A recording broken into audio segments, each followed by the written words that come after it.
Oh my goodness, it's April 1st. If you want to crush the next quarter of this year, then I've got a treat for you in this podcast episode because I'm going to share with you exactly how I go about setting my intentions and goals for each quarter. Let's go. Welcome to Untapped, a weekly podcast where you can learn, apply, and share how to go beyond your human potential to live your best possible life. Join me, Natalie Sisson, on my personal challenges and experiments, including training for triathlons, as well as my interviews with inspiring everyday people who've pushed through their own mental, physical, and entrepreneurial boundaries to reach their full potential. So it's officially April 1st here in New Zealand. By the time you get this podcast, it might be April 1st for you too. And this is a special time in the year because I feel that you've had the first 3 months of the year and now is time to stop mucking around and to get really serious about all those beautiful goals and dreams that you set at the start of the year. And if you're like me, you might have just had a pretty crazy big 3 months where lots of changes have happened. You've been making great progress, but you've also been feeling like you're slipping in a few areas. And suddenly that live book that you said you would write is not happening, or that painting every single week is not being done. You might remember at the start of the year, I actually shot 2 vlogs and did 2 podcasts on things that I was going to do this year and things that I was not going to do. I've been doing pretty well on those fronts, and there are some of those things that have been amazing, like meditating almost every day.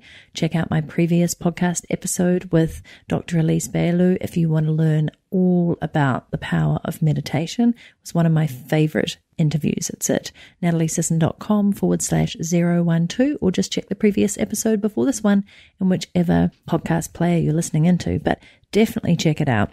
The other one was not buying coffee. There was just a bunch of things that I was very committed to doing and not doing in 2019. And I have to say that one of the things that I completely didn't put on my radar this year, and frankly because I've had a lot of changes happening, is around planning. And more intentionally, business planning, because I have actually cut my business down to 1 day a week. That's right. I'm doing a 1 day a week business experiment whereby I am attempting to run my entire business in just 1 day. So far, not so good, because I've realized that over the years, I've often expanded some of my craft and work to fit the amount of time that I've given myself. And because I've given myself so much freedom with great systems and automation, and also just understanding and knowing what I do, I still have this tendency to kind of cruise through some of these things and not have these urgent deadlines, or not have, absolute hard stop deadlines or a real sense of urgency around my work, because I've worked so hard to avoid that stress and that urgency, because frankly, it's not a fun feeling. And I feel like if you've got the right things going on in your life and your work, you shouldn't have to be stressed out, overwhelmed, overworked, burnt out, feeling the pressure all the time. However, the flip side of that is a little bit too much freedom. And I'm going to talk about this a lot more on the podcast and some other fun updates that I'm going to share with you, but I'm not quite ready to share those yet. But what I did want to do today was show you or explain to you how you can go ahead and crush quarter 2 of 2019 by sharing with you the process that Josh and I use. So on the first day of the month of the new quarter, we do what is called a seasonal dreaming, which is that we will often take a full day off. We will go away for the day. We might go out, by the water. We might go off on a bike ride. We might treat ourselves to a beautiful full 3-course lunch in a different location. Might just simply head away for the day. And during that time, we set our new goals and intentions for the next quarter, for the current month, and for the week ahead. And this is part of our life pilot process, which you've heard me talk about here, which is our system and methodology that we've put together to turn our dreams into a daily reality by focusing on just 3 things that we wish to do, be, or achieve. So we can set no more than 3 daily tasks, 3 daily intentions, or 3 daily goals. The same applies every week, every month, every quarter, and every year. So you can understand that it can get pretty difficult to just narrow it down to 3 things. But the reason why this works, and it's so powerful yet simple, is because the brain can actually not focus on more than really 3 to 5 things tops. And when you're looking at one big juicy goal or intention that you have in one area of your life, that thing in itself can be quite a big deal. So here's how we do it. We open up our Life Pilot spreadsheet, because it is an awesome Excel spreadsheet. And within that, we look at what we did in the last quarter. So what were the 3 things that we had in the last quarter? And we first of all reflect and talk about whether we hit them, whether we progress them, or whether we miss them completely. And in the past, we've often seen that sometimes our quarterly goals are just the wrong goals. We're focusing on the wrong thing. They weren't actually that much of a priority, or they weren't that important to us. But that gives us lots of data, right, to take into the next quarter and what should be our focus. And it also gets us to look ahead and say, right, what are we coming up this quarter? We have got a couple of national trips in April. In fact, it feels to us more like a 3-week month because we have quite a lot on, including my birthday. In May, we are taking a trip to Aussie for about 10 days, and I'm going to be doing 2 triathlons there and visiting Josh's family. So that's a big chunk of May kind of accounted for. And then in June, we also have a little bit more travel, including a potential trip over to Aussie and then actually staying over there and living and working from Brisbane. So knowing that going ahead gives us lots of opportunity to go, okay, we have more holidays or more events happening. We probably have less focused days to do work or projects. We've got guests, we've got family, we've got friends, so we can look at all the events coming up, whether there's concerts or events that we've booked or sporting activities, and suddenly you can see how your actual available time over the next quarter is being taken up with all these beautiful things that you have placed into your life. But it gives you a lot better handle on how much time you realistically do have for the projects that you want to book in. So I just want to read off straight off the spreadsheet right now what my quarterly goals were for the previous quarter and how did I go. So from January to March, I wanted to do the following 3 things. In my wealth category of life, I wanted to achieve profitability by spending less and making more. Now that may seem like a pretty simple scenario, right? If you do spend less and make more, you are going to be profitable. But I had a few months at the end of last year where I was definitely not profitable and I had overspent.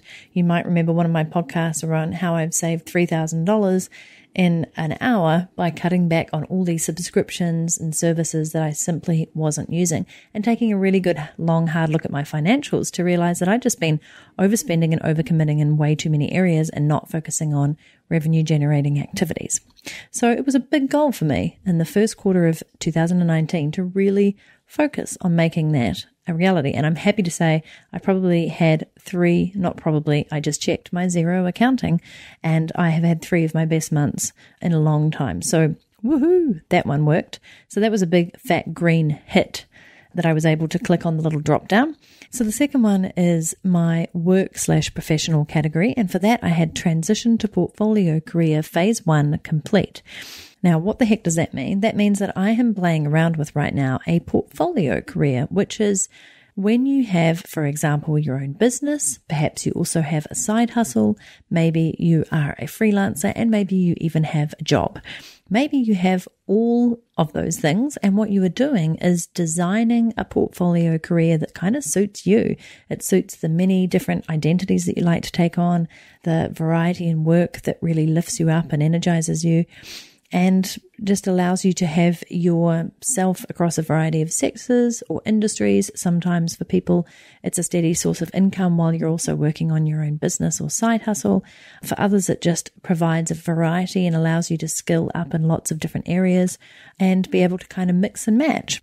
Another way you could look at calling this is the gig economy, where people often now seem to have multiple businesses or jobs or just different ways of making income and bringing in revenue into their life that work for them. So I am currently working on my 1 day a week business experiment. So really trying to focus all my activities of my business into 1 day a week, which is predominantly creating content for you in my vlog and my podcast, but also working on solidifying my offers that exist, the funnels that are working for them, and also growing my platform and audience and email list and awareness in the greater community so that I can start to become more relevant in other people's lives and hopefully remain really relevant and useful and valuable in others. I have also started a 4-day-a-week job, which still sounds a bit crazy to me, but it's in a very relevant business that's quite entrepreneurial in itself, where I get to go in and do a lot of the business development and client management for learning solutions. So it's still in the online learning space and also leadership development and facilitation, which is right up my alley. However, I don't have to do all the doing because there's actually a team of people that I get to work with who do a lot of that. So this is my experiment right now of sort of 3 months that I'm giving myself in this role, 4 days a week, also is in the city. So there's a bit of a commute going on and some cycling and just schedule fixing. So it's just been a really, really interesting to me to be able to apply my skills and experience as a business owner into somebody else's business, but also kind of be back in that 9-to-5 world. And then on top of that, I have taken on a bunch of sort of contract and consulting opportunities that all came out of a bunch of work that happened at the end of last year, where I started putting myself out there in different ways to look at a portfolio career. And then all of those kind of came to fruition at once. So I'm helping market and launch a beautiful book.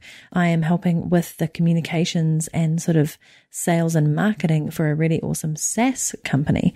I am doing a bunch of communications and marketing work for the wonderful folks at Inspiral, which is a community of people doing good and making an impact in this world. And all of that has kind of landed at the same time, including a contract gig with side hustlers to help coach them. So it's kind of nuts. And at some point I'm going to juggle some balls and some of them are going to drop and those are going to be permanently dropped so I can create space for this portfolio that really works for me, lights me up, gives me energy, allows me to make a massive impact, allows me to put my sort of tentacles out everywhere, but also be doing valuable work. I'm not fully sure how it's all going to come off, but this is part of the future of work that I want to be and to experiment with so I can share it with you and hopefully help and guide you in your freedom plan to what you want to be doing. So that was a definite hit because while it hasn't been easy, I've definitely made the first phase of that transition, which was getting into my first job in 10 plus years, but also managing this consultancy and contracting and my business. And the third one for last quarter was a meditation habit firmly established. And I'm super thrilled with this one. This is the first time I've properly would say I've achieved 3 months of solid meditation where I think I only missed 7 days total. And I used the Insights Timer app. It was brilliant. I would do guided meditations morning or night and sometimes both. And it's really profoundly helped me to manage, I think, this time of transitioning into all these different ways of creating income and abundance, and also all my triathlon training, and also just all the people who have been staying with us, lodging with us. We have 2 flatmates at the moment, which we're trialing out, beautiful dear friends. But all of this has just created so much change this year. And I think meditation has helped me through all of it. Okay, so as you can see, I had 3 different areas of life there. I had a wealth goal or intention. We call them goals or intentions because goals don't always work for every single person. And typically a goal will succeed if it's backed up by a why that is the intention behind it. So there's no use in saying I want to make, 20K this month if there's not an intention behind what that's going to do, what abundance that's going to give you, how it's going to help you feel, what it's going to allow you to do and be able to leverage and hopefully give back. It's going to make it far more compelling as a goal if you have the intention behind it. So we flick between setting intentions and goals because sometimes it's very specific to be able to say, I want to do X, but other times it's more a feeling and a way in which you want to show up that is actually what you want to put down for the quarter or the month. If I'm looking at my spreadsheet, I have this sort of beautiful purple color for wealth. The second one, which I shared with you, was a work/professional goal. So that's blue. And then I have this lovely sort of teal green color, which is my health. Now for quarter 2, I have another wealth goal in there. I also have another blue for work and career, and I have a pale blue for impact. So for quarter 2, I sat here today with Josh. We looked at how we did last month. We looked at what we have coming up. We looked at the previous quarter. We looked at where we feel we're tracking and progressing. We had beautiful conversations about what we're proud of, what we want to do more of, what we want to release, where we feel we're showing up right. We just talked through all the things that we actually include in Life Pilot around meaningful questions that help draw out some really brilliant answers. And then we went ahead and set the next quarterly goals. And from those, we were able to set our monthly goals, because it's very easy to see what you should be doing in the next month if you know what your quarterly ones are. And then we set our weekly goals, which are even easier to see when you know what you need to do in the next month. And then, of course, we actually even come on to setting our daily goals, because it was that much clearer. And I tell you, even though we only do this process once every 3 months, where we attack all of those fronts and get really clear on it, it is so beneficial because it echoes out into the rest of our life. It usually means I set up my week ahead. I get really clear on holidays, friendship times, relationship matters, training, all sorts of things that are really important to me across the 8 areas of life that we've identified. And it just allows me to be so much more on point with how I'm showing up in life. So I wanted to share that process with you because, one, you can head across to lifepilot.co and you can hopefully join us. We've turned this into a pretty awesome methodology and system for you to just use straight away. So if you come across to lifepilot.co, there's a bit of a special there for you right now. And that's because I want you to use this and implement it and see if it can change your life in the way it's changed all the people who are using it right now. We have hundreds now, and I'm super thrilled that they have taken a chance on us and the system that Josh and I developed almost 2 years ago, because it's been working amazingly well for them. And it's very powerful, yet simple. And sometimes people are put off by the simplicity and they think it should be harder and more complex and more challenging because it's life. But the complexity actually comes in you sticking with it and embedding it into your life and creating a routine out of it and a process of weekly reflection and understanding of, is this still the things that I really want to be focusing on and doing across all areas of your life, not just work, work, work. So it's a beautiful thing. It's a spreadsheet with some fun functionality, but anybody can use it. It's color-coded because that makes it prettier and easier. It's very straightforward, and along with it, we have video training to just really talk you through the methodology and the intention behind it and share with you ways in which we use not only the tool, but how we plan out our life and our work and the impact we want to make, and also how we use something called the intentional calendar and Life Canvas, which is more of a 3-year vision for where you're heading. So if you'd like to know more, please head across to lifepilot.co. But if there's anything that you've hopefully taken away from this episode today, it's around just getting really freaking clear on what you want to achieve, do, and be in the next quarter, and how that actually works in with everything you've done so far and everything else that you'd like to do. And then realistically looking at your time available, the events that you have coming up, the people who will be coming into your life, the projects that you have on, and getting very, very clear about what is really available to you now. Because I see so many people get disappointed with what they can and can't achieve because they simply have no idea realistically of how much time and energy they have in the next 3 months that is actually going to allow them to achieve what they want to achieve.